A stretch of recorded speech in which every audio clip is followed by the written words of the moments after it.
Zero, a couple of months, what was it, like 6 months ago? Maybe not even that long. Tiny Tina's Wonderlands came out to a fairly good reception, I would say. Yeah, for the most part. Yeah, I know you played a little bit of it and liked what you played. But what I didn't realize and what was announced today, or not today, but this past week, was that Tiny Tina's Wonderlands greatly exceeded expectations for Gearbox. So much so that they are now calling it a new franchise for the company. So they're going to grow their Borderlands business, apparently, to add another Tiny Tina's Wonderlands in this for their studio. Zero, what do you think about the sales exceeding expectations for Wonderlands, and that this may become a new franchise for them? Actually, kind of a bit of a curiosity because, for me, just I was just kind of kind of curious that they went into the whole. Okay, well, we're just going to do more Tiny Tina stuff, but and I figured, okay, just probably another side game until they get over to the next Borderlands game, whatever. Yeah, and that was kind of all I thought about it, and it was just really, really interesting to see them go the angle of actually, we're gonna turn Tiny Tina into a whole franchise, and to a sense, it also makes sense too because, in my opinion, the story and the humor in Borderlands peaked at Borderlands 2. Pre-sequel was really weak as far as things go. Borderlands 3 sort of righted the ship, but it still really wasn't even close to touching Borderlands 2. So there was that, but yeah, just that's kind of my take on the whole thing. But yeah, really interested to see what they do with regards to taking Tiny Tina into making its own franchise and everything. I beat Borderlands 1 3 times with 3 different characters. I loved Borderlands 1. I only got halfway through 2. Even though I recognized it was a better game to a certain extent, I just had more fun with 1. I agree with pre-sequel. It kind of sucked. I didn't like the gameplay that much, and the story stunk. I think the worst story was 3. Like, I hated the characters. I couldn't stand the story. I was bored throughout it until I got to shoot stuff.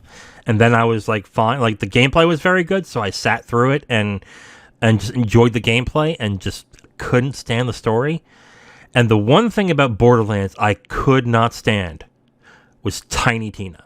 I can't stand that character, and I am shocked to a certain extent that there's so many people who like this character.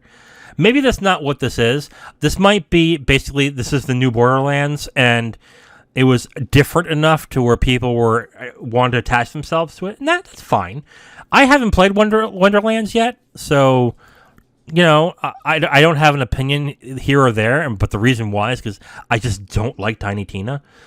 The fact that this is now becoming a new franchise is puzzling to me to a certain extent. Like, a part of me wants Gearbox to just, I don't know, do different things now. I mean, I think they should have made Borderlands into like a Destiny-style game at this point. Like, that should have been, like, Borderlands 3 should have been what Destiny is right now. In my opinion, because it would have fit perfectly in that milieu. It would have to have the loot based systems with the gunplay, and to have it as a maybe not free to play, but as a live service type game where you can constantly update the game with new weapons, new stuff to do, new expansions, new stuff, like constantly. Borderlands would have been perfect for that. But they didn't do that, and I think they've gotten really lucky with sales with this aspect, especially with Tiny Tina's Wonderlands, because this is still, well, I haven't played Tiny Tina's Wonderlands, but from what I've seen, it's kind of the same game to a certain extent, but the way the game plays has been better, but the overall mechanics and the gameplay itself hasn't changed. And I think that's what Borderlands really needs, is a complete redo of what they're doing. And they're not going to do it because it's successful. I know that. But if they were to really change things up and make it exciting, that would be great. But then on the other hand, if Gearbox is big enough, make a new franchise, make a new game. Like, you have now a series that will support and sustain you if you try something different. Do a new IP. Again, I haven't played Wonderlands, and it might blow me away. But I just don't... If they become the Borderlands studio, I mean, what's going to stop them when Borderlands finally runs out of steam? Is my question. Yeah, and that's a completely fair question too. It definitely will be interesting to see what happens if they decide to go in this route. But yeah, I'm with you too. I'm definitely surprised that they haven't gone this live service angle with Borderlands in general, because it seems like it would lend itself very well to being a live service game. Right. No, I agree. Like, I think that was a huge missed opportunity for them after 2 to be like, okay, I think the rumor was they were making something called Border Worlds to a certain extent, and I guess that just turned into Borderlands 3. I'm not entirely sure, so don't quote me on that. It was Godfall a publishing deal, or was that developed in Gearbox? That was published by Gearbox, Okay. because the company that made it, I forget what their name is, but yeah, they're definitely not related to Gearbox. Let me find out who created the game here. Developer was Counterplay Games. Feel bad for you guys to a certain extent, because all I hear about Godfall is that it's not good. It is interesting that Wonderlands did so well, they're going to spin it off into its own franchise now.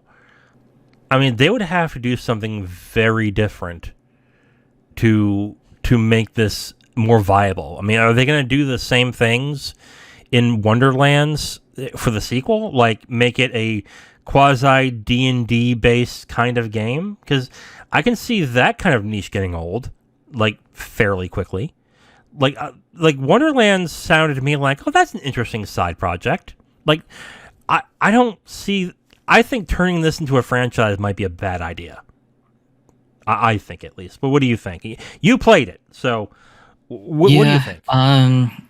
Honestly, it's kind of an interesting sort of direction to go with the game, because I know everyone kind of loved the Borderlands 2 expansion that basically was a giant D&D campaign narrated by Tiny Tina, and that's kind of where Wonderlands sort of picks up off of. It's yet another D&D-ish campaign that she's running.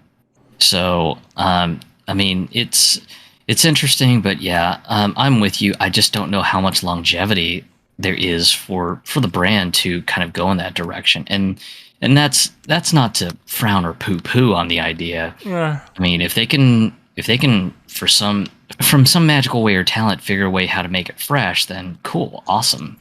I mean, more power to them. I mean, like, it made the sales, so they must have done something right in that game for people to buy it as much as they did. Or maybe I'm wrong. Maybe Borderlands is more popular than I've ever realized. So maybe that's the case. But making that into a franchise, unless, all right, here's an idea. What if she finds the Shadowrun game and makes a Shadowrun version of Wonderlands?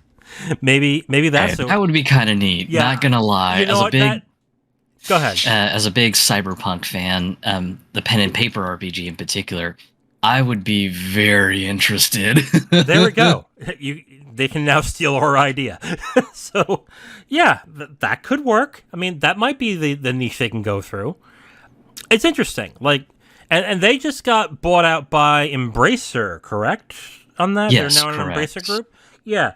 So that's good on them, and Embracer needs hits because they're not getting a big of a hit with Saints Row. Apparently, I mean, apparently they are going to make their money back, but not much else is what we're hearing now in regards to the Saints Row game. Maybe I'm wrong. Maybe this will end up being a big franchise for them, along with Borderlands. But I think just sticking too many hands in the Borderlands pie is a bad business move. I think in this type of not only in this type of business, but in this type of environment for video games, you want to diversify what you do. Because if one franchise, look at what Microsoft's going through right now. When one franchise goes down, everything starts to suffer.